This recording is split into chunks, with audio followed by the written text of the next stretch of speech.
تاوەکو ئێستا زۆرینەی نێوەندگیری و هەوڵەکان بۆ لێکنزیکردنەوەی ئاڕاستە جیاوازەکانی عێراق شکستیان هێناوە. سەرڕای نێوەندگیریەکان دۆخی عێراق بەرەو ئاڵۆزی دەڕوات و هێندەی دیکەش نێوماڵی شیعە لێکتر دوور دەکەونەوە و هیچ ئومێدێکیش بۆ پێکاتن بەدی ناکرێت. هەوڵەکان بۆ نێوەندگیری و پێکاتنی لایەنە سیاسیەکان لە داواکاریەوە گۆڕاوە بۆ جۆرێک لە فشار.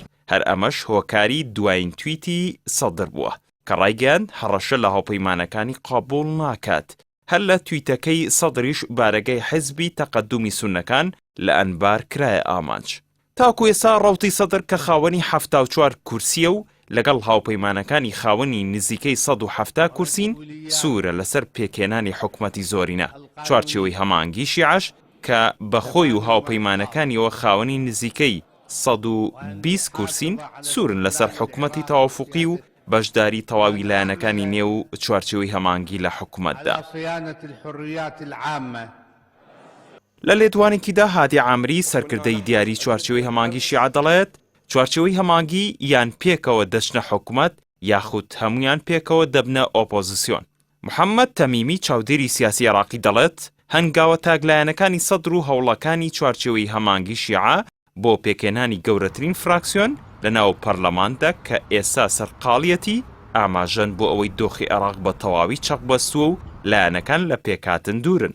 سەرەڕای ئەوەی دەسەڵاتدارانی ئێران و حیزبوڵای لوبنانی فشاریان لەسەر لایەنە شیعەکان و بە تایبەتی سەدر کردووە بە ئامانجی ڕێکەوتن.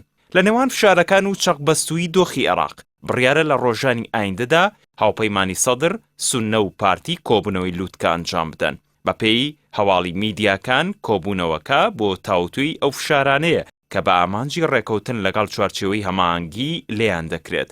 هاوکات پرسی پێکەنانی حکومەت و هەڵبژانی سەر و کۆمار تاوتوێ دەکەن. ئەو چاودێرە پێشی وایە ناکۆکی سیاسی تەنها لە نێوماڵی شیعەدا کورتی هەڵنەهێناوە، بەڵکو ململانی و ناکۆکی نێوماڵی کوردیشی گرتووەتەوە و ئاستی ململانەکان گەیشتووە بە شکاندنی ئێسقانی یەکتر. ئەوەش کاریگەری تەواوی لەسەر لە کارخستنی هەوڵەکان بۆ پێکێنانی حکومەت داناوە. بەڕای چاودێرانی سیاسی ناکۆکی یەکێتی و پارتی هۆکارە بۆ دووری لایەنە سیاسیە شیعەکان لە یەکتر.